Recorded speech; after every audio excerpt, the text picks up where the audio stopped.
अल्पवयीन मुलींवर लैंगिक अत्याचार करण्याचं एक धक्कादायक प्रकरण बदलापूरमध्ये उघड झालं आहे. बदलापूरच्या घटनेने संपूर्ण राज्यात संतापाचं वातावरण आहे. बदलापूरप्रमाणेच राज्यातील अन्य भागातही या प्रकारच्या घटना उघडीस येत आहे.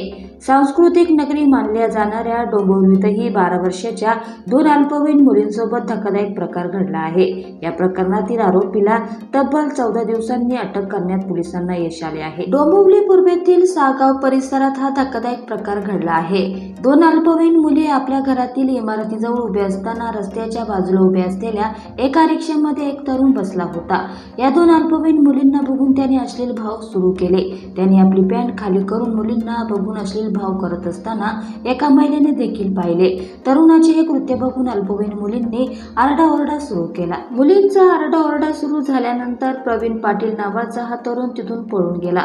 घडलेला प्रकार अल्पवयीन मुलींनी आपल्या नातेवाईकांना सांगितला. या प्रकरणात मानपाडा पोलीस ठाण्यात गुन्हा दाखल करण्यात आला आहे. आरोपी प्रवीण पाटील याच्या शोधासाठी मानपाड पोलिसांनी 2 पथकं तयार केली होती. प्रवीण पाटीलच्या शोधात पोलीस अनेक ठिकाणी गेले, मात्र तो सापडला नाही. अखेर 14 दिवसानंतर त्याला मानपाड पोलिसांनी नाशिक येथील सटाणा तालुक्यातून अटक केली आहे. त्याला शुक्रवारी दुपारी मानपाड पोलीस कल्याण कोर्टात हजर करण्यात आलं. या प्रकरणाचा पोलीस तपास करत आहे. मात्र या घटनेमुळे डोंबिवलीत एकच खळबळ उडाली आहे.